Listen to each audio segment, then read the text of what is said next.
That's my low. Parker को कभी उम्मीद नहीं थी कि वह एक 18 वर्षीय सुंदर युवती के साथ प्यार की चिंगारी महसूस करेगा। अपने नए लेखन को प्रेरणा देने के लिए वह रोजाना बगीचे में बैठता था, अपनी रचनात्मकता को फिर से जागृत करने की कोशिश करता। लेकिन अब उसकी जलती हुई लेखन भावना कहीं खो गई थी, क्योंकि उसका मन बार बार रीटा की छवि से भर जाता। एक हल्की सी छुअन भी पार्कर को अनायास मुस्कुरा देती। एक दिन जब पार्कर अपने काम में डूबा हुआ था, रीटा अचानक उसके पास आई। शायद यह उसकी मासूम उम्र का असर था। वह बिना झिझक पार्कर की गोद में बैठ गई। उसकी साफ सुथरी और मोहक मुस्कान को देखकर पार्कर के दिल में छिपी आग जैसे जाग उठी। जब कर रीटा के पास जाने की कोशिश करता है तो उसकी माँ उसे पकड़कर ले जाती है। इसके बाद के दिनों में लिटा और भी बेलगाम हो जाती है, यहाँ तक कि नाश्ते में बेकन खत्म होने पर भी पार्कर को कोई परवाह नहीं होती, क्योंकि लिटा की उपस्थिति ने हैम्बर को पूरी तरह कमजोर कर दिया है। लिटा की माँ भी पार्कर की ओर आकर्षित होती है, लेकिन कर के दिल पर उसकी माँ के प्यार का कोई असर नहीं पड़ता। ऐसा लगता है जैसे तीनों एक साथ बातचीत कर रहे हों, लेकिन पार्कर का ध्यान केवल लिटा पर होता है। यह स्थिति माँ में जलन पैदा कर देती है। वह गुस्से में लिटा के हाथ से गुड़िया छीनकर उसे फेंक देती है और उसे ऊपर जाकर सोने के लिए कहती है। लेकिन लिटा न तो ऊपर जाती है और न ही उसकी बात मानती है, अपनी बॉडी को जिद्दीपन से झटकते हुए, जबकि माँ पास में खड़ी होकर असहजता से टोक रही थी। माँ की यह कोशिश पार्कर की नजरों को रोकने में नाकाम रही। माँ को लगा कि यह ज्यादा दिन तक नहीं चलेगा और उन्होंने फौरन रीटा को शहर के बोर्डिंग स्कूल भेजने का फैसला कर लिया। रीटा के मन में अनिच्छा भरी हुई थी, फिर भी वह माँ की मर्जी के खिलाफ नहीं जा सकी। जब पार्कर को इस बात का पता चला तो वह खिड़की की तरफ दौड़ा ताकि रीटा की नजरों से सामना हो सके। जैसे ही रीटा ने पार्कर को देखा, वह उसकी तरफ दौड़ पड़ी। दौड़ की तेजी से उसकी सांसें थमने लगी। रीटा जैसे ही पार्कर की बाहों में पहुंची, वह उसकी बाहों में समा गई। एक अचानक उमड़ा हुआ भावनात्मक क्षण दिल में छा गया। क्रोधित होकर वह सीधे रीटा की अलमारी में घुस गया। टॉम के जाने के बाद माँ ने हैम्बर के प्रति अपने प्रेम को व्यक्त करने का अवसर पा लिया। उसने कहा, अगर मैं लौटने से पहले तुम यहाँ नहीं हो तो मैं समझूंगी कि तुम मुझे छोड़ चुके हो, लेकिन अगर मैं लौटने के बाद भी तुम्हें यहीं पाती हूँ तो मैं तुम्हारी जीवन संगिनी बनूंगी और हमेशा तुम्हारे साथ रहूंगी। रीटा के और करीब आने के लिए क्रिस ने भी अपनी माँ के प्रेम को स्वीकार कर लिया। कुछ समय बाद वे दोनों पति पत्नी बन गए और साथ रहने लगे, लेकिन शार्लेट के प्रेम को क्रिस कभी स्वीकार नहीं कर पाया। यहाँ तक कि जब वे एक ही बिस्तर पर सोते थे तब भी वह उसे दवा खिलाने के लिए मजबूर करता था। यह सुनिश्चित करने के बाद कि कोई प्रतिक्रिया नहीं हुई, वह सावधानी पूर्वक बिस्तर के किनारे लेट गई। उस दिन शार्लेट ने गलती से पार्कर का एक रहस्य जान लिया। मुझसे दूर रहो, मैं चिल्ला दूंगी, उसने खिड़की की ओर इशारा करते हुए कहा। मुझे छोड़ दो, आज रात मैं यह घर छोड़ने वाली हूँ, मुझे इस घर की परवाह नहीं है। डायरी में शार्लेट के लिए तिरस्कार भरी बातें लिखी हुई थीं और रीटा के लिए प्यार और यादें भरी हुई थीं। यह पढ़कर शार्लेट ने फैसला किया कि वह रीटा को अपने साथ ले जाएगी। उसने अपनी भावनाओं को शांत करने के लिए 1982 का एक गिलास रेड वाइन उठाया। तभी फोन की घंटी बजी। फोन पर किसी ने कहा कि शार्लेट का एक गंभीर सड़क दुर्घटना में निधन हो गया है। जब पार्कर दुर्घटना स्थल पर पहुंचा तो उसने देखा कि शार्लेट जमीन पर पड़ी हुई थी और हिलडुल नहीं रही थी। बाहर से वह अपनी पूरी कोशिश कर रहा था कि वह दुखी और हताश लगे ताकि पुलिस को कोई शक न हो, लेकिन अंदर से उसका दिल पहले ही कहीं और उड़ चुका था। उस दिन वह रीटा के स्कूल गया। लंबे समय के बाद रीटा को देखकर वह बहुत खुश हुआ, लेकिन जब रीटा ने अपनी माँ के बारे में पूछा तो पार्कर ने झूठ बोलते हुए कहा, माता पिता बीमार होने के कारण अस्पताल में भर्ती थे। के ने प्यार से रीटा के मोजे उतारे और बताया कि उसने अलग से एक कमरा बुक किया है। रात गहरी हो चुकी थी, लेकिन पार्क को नींद नहीं आ रही थी। वह धीरे धीरे रीटा के कमरे में चला गया और देखा कि रीटा पहले ही सो चुकी थी। वह सावधानी से उसके पास लेट गया। रीटा की करवट बदलने की आवाजें सुनकर के ने भी बमुश्किल रात बिताई। अगले दिन के रीटा को अपनी माँ से मिलने नहीं ले गया। रीटा को धीरे धीरे यह एहसास हुआ कि शायद उसकी माँ के साथ कुछ गंभीर हुआ है।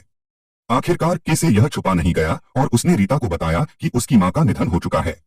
लंबे समय तक दुखी रहने के बाद वह पार्कर के कमरे में गई। एक गलती करने वाले बच्चे की तरह वह उसकी गोद में लेट गई। शायद इस समय केवल यही आदमी रीटा की दुनिया में थोड़ी सी गर्माहट ला सकता था। रीटा को सुकून देने के लिए पार्कर ने फैसला किया कि वह उसे दुनिया की सैर पर ले जाएगा। इस खुशहाल यात्रा के दौरान रीटा अपनी माँ के निधन के दर्द को लगभग भूलने लगी। वह प्यारी लड़की अक्सर पार्कर के साथ मस्ती करती और पार्कर कभी नाराज नहीं होता। वह उसके प्रति एक पिता की तरह स्नेह दिखाता। इस तरह हंसी और खुशी के माहौल में वे एक के बाद एक शहर घूमते गए। समय के साथ रीटा ने स्पष्ट रूप से थकावट और उदासीनता महसूस की। वह हर दिन के साथ बंधी रहने से तंग आ गई थी, जैसे वह एक पिंजरे में बंद पक्षी हो जिसके पास कोई स्वतंत्रता नहीं थी। क्रू ने भी लीटा के दुख को महसूस किया और उसने लीटा के लिए एक स्कूल खोजने में मदद की, लेकिन क्रू यह नहीं जानती थी कि पिंजरे में बंद पक्षी को एक बार आजादी मिल जाए तो वह वापस नहीं लौटता। जब लीटा को पता चला कि वह स्कूल जा सकती है तो वह बहुत खुश हुई। स्कूल में उसने एक नाटक मंडली के एक आकर्षक वरिष्ठ से मुलाकात की। उसे कुछ गलत महसूस होने लगा और उसका नियंत्रण बढ़ता गया। उसने स्कूल के प्रधानाचार्य से मुलाकात की और लीटा को स्कूल से निकालने की बात की। जब लीटा को इस बारे में पता चला तो दोनों के बीच जोरदार बहस हो गई। पहले मुझे मारो, मैं जैसे तुमने मेरी माँ को मारा। हाथ, मैं तुम्हें कहता हूँ कि मुझे मारो।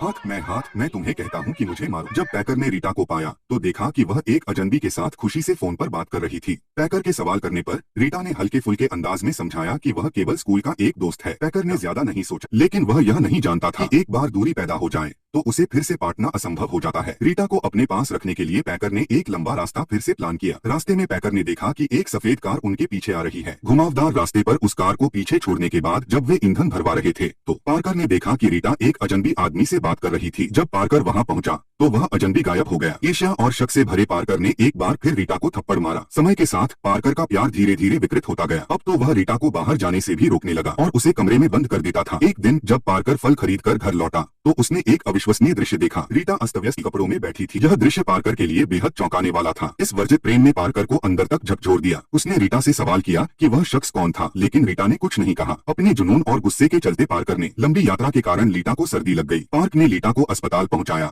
अगले दिन जब पार्क लीटा से मिलने अस्पताल पहुंचा तो स्टाफ ने बताया कि उसे उसके चाचा लेकर चले गए हैं। पार्क यह अच्छी तरह जानता था कि लीटा का कोई चाचा नहीं है। यह सुनकर वह गुस्से में आकर डॉक्टर से झगड़ने लगा। इस तरह लीटा अचानक पार्क की दुनिया से गायब हो गई। अगले कुछ महीनों तक पार्क ने उसे ढूंढने की हर संभव कोशिश की, लेकिन लीटा का कोई पता नहीं चला। समय बीतता गया और 3 साल गुजर गए। पार्क अब भी लीटा को खोने के दर्द में डूबा हुआ था। फिर एक दिन पार्क को लीटा की तरफ से एक पत्र मिला। पत्र में लिखा था कि वह अब शादीशुदा है, लेकिन उसकी जिंदगी बहुत कठिनाई में गुजर रही है। उसने पार्क से कुछ पैसे भेजने की गुजारिश की। 3 साल बाद जब पार्क ने दोबारा लीटा को देखा तो वह पहले की तरह नहीं दिख रही थी। उसके चेहरे पर पहले जैसी रौनक नहीं थी, बल्कि समय और संघर्ष के निशान साफ झलक रहे थे। क्लर से पूछा गया कि उसने पहले क्यों छोड़ दिया। उसने कहा कि वह उस समय बहुत युवा थी और उसने सोचा था कि उसे अपनी जिंदगी के लिए सही साथी मिल गया है, लेकिन अंत में उसने पाया कि वह व्यक्ति एक लड़कियों के साथ खेल करने वाला पागल था। इससे वह भाग गई और अपने वर्तमान पति से शादी कर ली। लेकिन नाउम्मीद पार्कर ने लीटा से उसके साथ चलने की भीख मांगी। लीटा ने पूछा कि अगर वह उसके साथ वापस नहीं गई तो क्या उसे पैसे नहीं मिलेंगे। इस पर पार्कर ने सीधे अपनी सारी जमा पूंजी उठा ली। लीटा हमेशा की तरह इस स्थिति से बचने की कोशिश कर रही थी। क्लर यह अच्छी तरह समझ गया कि वह किसी ऐसे व्यक्ति को रोक नहीं सकता जो हमेशा अपनी दुनिया में रहता है। इस समय वह केवल जल्द से जल्द वहां से निकलना चाहती थी। वह लड़की जो अब फिर से पहले जैसी चुलबुली और प्यारी बन गई थी। उसने तय किया कि वह लीटा के लिए कुछ करेगी। इसके बाद उसने उस दरिंदे को ढूंढ निकाला जिसने उस लड़की के साथ खिलवाड़ किया था और उसे गोली मार दी। फिर वह अपनी पुरानी कार में बिना किसी मंजिल के सड़क पर चलने लगी, जब तक कि उसने अपनी गाड़ी लीटा के जन्मस्थान के छोटे से कस्बे के ऊपर रोक दी, वहीं जहां उसका प्यार शुरू हुआ था। क्लेयर का दिल पूरी तरह टूट चुका था। वह इस बात से उदास नहीं थी कि लीटा अब उसके साथ नहीं थी, बल्कि इस बात से कि अब इन हंसी खुशी के पलों में लीटा की आवाज नहीं थी। सच्चे प्यार में सम्मान और समझ जरूरी है, न कि अधिकार और नियंत्रण। जब प्यार एक बंधन बन जाता है तो वह अपनी असली खो देता है। इसके बाद सिर्फ दुख और पछतावा रह जाता है।